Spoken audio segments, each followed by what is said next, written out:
Every World Cup tells a story. Not just a story of who wins and who loses, but the other stories, the ones nobody scripted, the ones that make you forget about the football for a second and just sit there with your mouth open thinking, did that really just happen? 1998, Zinedine Zidane headbutts Marco Materazzi in the World Cup final, on the biggest stage in football, in what was supposed to be his farewell to the game. Nobody wrote that ending. 2022, Argentina finally win the World Cup. Messi, after everything, after all the heartbreak and the near misses and the years of people telling him he could never do it for his country, lifts that trophy in Qatar, and grown men who hadn't cried in years were absolutely sobbing. That is what the World Cup does. It produces moments and storylines that no film writer would dare put in a script because nobody would believe them. And the 2026 World Cup, with 48 nations, 104 games, Messi and Ronaldo both in their final tournaments, a host nation desperate to make history, and more subplots than any edition that came before it, is set up to deliver the most extraordinary storylines we have ever seen. Some of them will be beautiful, some of them will be heartbreaking, and at least one of them will be so crazy that people will be talking about it for the next 20 years. These are 5 crazy storylines the 2026 World Cup could produce. Number 5, the USA goes on a run. Let's start with something that would not just shock the football world, it would change American sports culture forever. The United States have never truly captured the imagination at a World Cup. 1994 on home soil, round of 16. 2002 quarterfinals, their best ever finish. Since then, nothing that has made the neutral fan genuinely stop and pay attention. But 2026 is different, and not just because they are hosting. This is the most talented American squad in history. Christian Pulisic, Champions League winner, serial big game scorer. Folarin Balogun, one of the top 5 scorers in League One this season. Weston McKennie, Serie A team of the season at Juventus. Giovanni Reina, still only 23, still capable of moments of genuine brilliance. A squad full of players who have been forged in the best leagues in Europe and are now arriving at a home World Cup at the peak of their powers. Now imagine this. The US wins their group. They beat a fancy team in the round of 32. They find themselves in the quarterfinals on home soil with 70,000 Americans inside the stadium and an entire nation, a nation of 330 million people for whom football has always been the second, third, or fourth sport, suddenly, completely, totally gripped. The cultural shift that would produce is almost impossible to overstate. Football in America has been growing for decades, but one deep run at a home World Cup, one quarterfinal, one semifinal, one moment where the whole country holds its breath would do more for the sport in the United States than the last 30 years of MLS combined. It can happen, and if it does, it will be one of the great storylines in World Cup history. Number 4, Ronaldo wins the World Cup. Now we get into the storylines that would genuinely make people cry. Cristiano Ronaldo is 41 years old. He has won everything there is to win in club football. 5 Champions League titles, 5 Ballon d'Or awards, league titles in England, Spain, and Italy. A European championship with Portugal in 2016 that made an entire nation erupt. But the one thing he has never won, the one trophy that has eluded him for his entire career, is the World Cup. And this is his last chance. Portugal have one of the most complete squads they have ever had. Bernardo Silva, Bruno Fernandes, Rafael Leao, Vitinha, João Neves, Gonçalo Ramos, who scored a hat-trick at the last World Cup when he was picked ahead of Ronaldo. This squad does not need Ronaldo to be the player he was at 27. It just needs him to be present, to lead, to be the emotional core around which everything else organizes itself. Messi got his moment in Qatar in 2022. That image of him lifting the World Cup trophy, wrapped in the bisht, tears in his eyes, finally at peace with his legacy, became one of the most iconic images in sporting history. Now imagine Cristiano Ronaldo at 41 in what is absolutely certainly his final World Cup, lifting that same trophy in the United States. The man who spent 20 years being compared to Messi. The man who always had everything except this. The man whose entire career has been defined by the relentless, almost obsessive pursuit of greatness, finally, at the very end, getting the one thing he was missing. If that happens, and Portugal are good enough for it to happen, it will not just be a football moment. It will be one of the greatest sporting moments in human history. If you're enjoying the video so far, we'd be incredibly grateful if you subscribed. Your support helps us grow and continue making the content you love. Number 3, Lamine Yamal versus Lionel Messi in the final. This one is almost too beautiful to think about. Because if Argentina win their half of the draw and Spain win theirs, which, given that they are two of the strongest teams at this tournament, is genuinely possible, the World Cup final would be Lamine Yamal versus Lionel Messi. And that matchup carries a weight that goes so far beyond football it is almost difficult to put into words.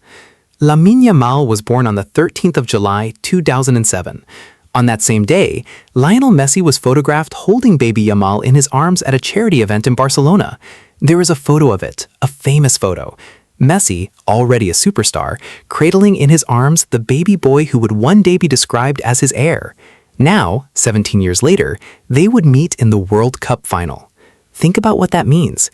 The greatest player of all time, in his last ever World Cup game, facing the boy that the entire world has already decided is the next greatest player of all time. A passing of the baton so symbolic, so cinematic, so perfectly written that if you put it in a film, nobody would believe it. But let's go even deeper than that, because the layers of this story don't stop at one photograph. Both of them came through La Masia, Barcelona's famous academy. Both of them wore the number 10 shirt at the Camp Nou. Both of them are left-footed. Both of them are high-volume dribblers and top-tier creators. Both of them were described as generational talents before they had even turned 18. The similarities are so specific, so precise, that it almost feels like football is telling us something. Like this sport has been carefully building toward this one moment for 17 years. And then there's the human element. Messi has spoken publicly about Yamal. He has watched him. He knows exactly who this boy is and what he represents. And Yamal, who grew up watching Messi the way every kid his age grew up watching Messi, would be standing across from his idol in the biggest game of both their lives. Two Barcelona DNA players, one at the very end of his story, one at the very beginning of his. And the football would be extraordinary. Argentina's pace and physicality against Spain's technical perfection. Messi against Yamal, the old king against the new one. These two have never played against each other, not once. Their first ever meeting being the World Cup final, Messi's last game, Yamal's first final, would be without any exaggeration the greatest occasion in the history of football. And remember, if Argentina win their group as expected and Spain win theirs, the draw would put them in different brackets entirely, which means the only place they could possibly meet is the final. Football would have to take them both all the way. No shortcuts, no lucky draws, no early crossover. Both teams would have to earn every single game to get there. And if they both do, the jersey swap at the end of that match, whatever the result, would be the single most iconic image this sport has ever produced. If it happens, nothing will ever top it. Number 2. Messi versus Ronaldo in the knockout rounds. But wait, because before we get to the final, there is another storyline this World Cup could produce that would break the internet entirely. Lionel Messi versus Cristiano Ronaldo at the World Cup. These two have shared a football era for 20 years. They have played against each other in La Liga Classics, in Champions League knockouts, in club finals. Their rivalry has defined modern football in a way that nothing else has come close to. And yet, in all of that time, across all of those matches, they have never faced each other at a World Cup. Not once. The tournament where the greatest players are supposed to prove themselves on the ultimate stage has never, in 20 years, given us the one game the entire world wanted to see. Until now. If Portugal and Argentina both progress from the group stage, which they are expected to do, the draw could set them on a collision course in the quarterfinals or even the round of 16. One game. Messi versus Ronaldo. The GOAT debate, after 20 years, settled in 90 minutes on the biggest stage in football. The viewership numbers would shatter every record in sporting history. Not just football history, sporting history. Because this would not just be watched by football fans, it would be watched by people who do not follow football at all. People who know these two names, who have heard this debate for 2 decades, who want to see it resolved. And the heartbreaking beauty of it is this. One of them would go home. One of them would end their last World Cup by losing to the other. And whichever one it was, that image, that final moment, would stay with us forever. This is the game the World Cup was made for. And it can actually happen. Number 1. A dark horse wins the whole thing. And our number 1 crazy storyline that the 2026 World Cup could produce is this. Nobody expected wins it.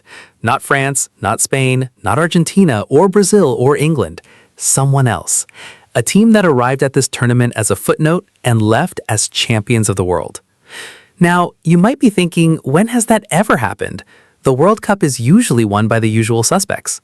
But look at the last 20 years. Italy in 2006, not the favorites. Spain in 2010, favored but not dominant. Germany in 2014, the best team but not the most hyped. France in 2018, Argentina in 2022. The tournament has a habit of rewarding teams that are built right, rather than teams that are simply the most talented on paper. And at a 48-team World Cup with 104 games, and a round of 32 giving every underdog an extra lifeline, the conditions for a shock winner have never been better.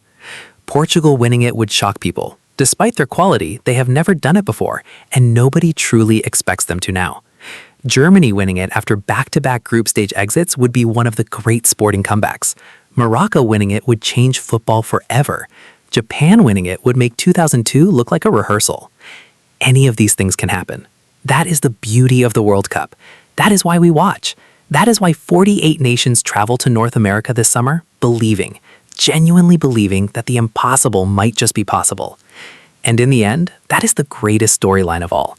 Not the one that actually happens, but the fact that right now, before a single ball is kicked in the knockout rounds, nobody knows which one it will be. That uncertainty, that beautiful, terrifying, electric uncertainty, is what makes the World Cup the greatest show on earth. These are the storylines we are watching. Which one are you most desperate to see? Get in the comments and tell us. Are there other crazy stories this World Cup could produce that we missed? Drop them below. If you enjoyed this video, give it a thumbs up and subscribe to the channel. Also, turn on the bell notification so you never miss out on new content. Catch you in the next one.